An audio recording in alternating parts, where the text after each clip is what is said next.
let's talk about the budget on Capitol Hill. Now, apparently it wasn't easy, but House Republicans were able to cobble together and advance a draft budget resolution that includes nearly $2 trillion in spending cuts, $4.5 trillion in tax cuts, and increasing the debt limit. Yeah, so does this resolution go the distance? For more, let's welcome in North Carolina Congressman and member of the House Freedom Caucus, Mark Harris. Great to have you on this morning, Congressman. So the Freedom Caucus has been focused on spending cuts and tax cuts. Are you concerned about this clearing the full chamber at all? Well, I believe, first of all, thank you for having me this morning and being here to share with you guys. Great reporting already on what you've shared about what Elon Musk is doing. There's been a lot of work that's been going on in these first weeks of this 119th Congress, a lot of conversations that have been happening.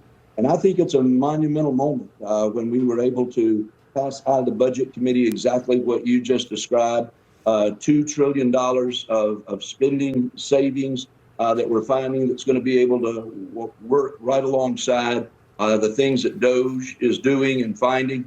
The fact that we're going to be able to extend the tax cuts. And again, people need to realize this is an extension of the tax cuts that are already in place. And it's just important that folks understand that, because if we don't extend these tax cuts, it's going to be an increase in taxes on every American family. Doesn't matter the level of their income, those rates are going to go back up. So that's a very important part of it. And so when you look at this balancing act that's taking place, I'm confident that we are seeing the conference come together and that we're going to be able to pass this bill before the full House. You know, it's rare in my experiences that you could ever say something might be easier to get passed in the Senate than it is in the House of Representatives. But in this case, it might be true. And the Senate now, they're kind of working on, they're still going on that two-bill plan. They've got their budget resolution as opposed to the one big, beautiful bill. Do you have any concerns of the House and Senate Republicans coming together to get this thing done through reconciliation? And will it be one or two? Well, I can't predict if it's going to be one or two. I will say all signs are pointing right now that it's going to be one, simply because the House is going to go first, I believe, in the work that we're doing. And the important thing is this bill not only includes an extension of the tax cuts and includes the money, $2 trillion in savings that we're going to be able to hit, but it also means that we're going to be able to provide for the border, $300 billion for the border and for military combined, that we're going to be able to do right out of the gate. That's all part of this one big, beautiful bill. I know some folks that are looking at doing it in two, are looking at doing something for the border immediately and something for the military immediately, and putting off what's going to happen with the extension of the tax cuts. But I think that really and truly minds are coming together, at least in the House. You saw party line vote there in the Budget Committee, but all parties came together on our side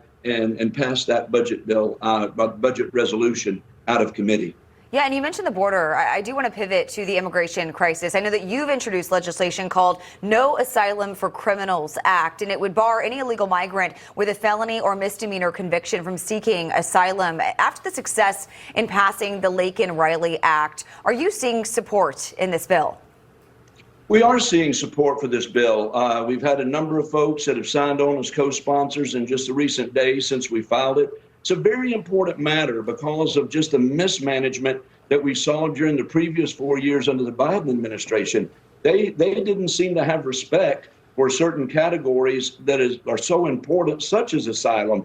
And so when they just kind of threw open the borders, if you will, and allowed people to come in, you had some legitimate cases that were here for asylum, that were fleeing persecution, political persecution, and other things. But suddenly they're not able to really get here and feel safe because illegals have come in with all kinds of criminal records. We've got more than 1 million people that are awaiting actually having their asylum hearing because it's so backlogged. And one of the reasons it's backlogged is the Biden administration allowed people to come in under the asylum provision that shouldn't be here. This law says that if you've got a criminal record, you're not going to stay here if you've gotten here under that asylum, and it's going to prevent folks in the future from getting asylum who come with criminal records. You know, pivoting also, I want to go to some of the news of the day. We obviously saw the tragic plane crash in Canada. We had an aviation expert on the last hour who was saying that basically our air traffic control is a relic of World War II, the 50s, 60s, 70s. SpaceX is going to FAA this week. Do you see there being any appetite, given the fact that we've had the crash in Pittsburgh, or Philadelphia, we had the crash in DCA, we've had the crash now in Toronto, of upgrading and investing in our FAA and our air traffic control systems?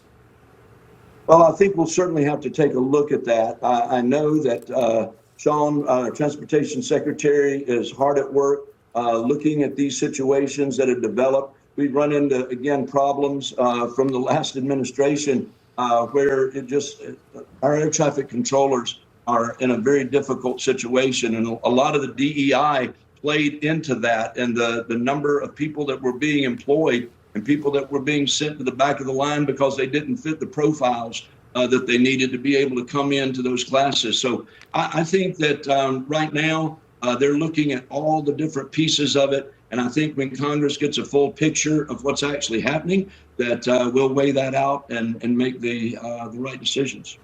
Congressman Mark Harris, thank you so much for taking the time and joining us this morning. Thank you for having me. It's a pleasure to be with you. So 4 weeks in office, President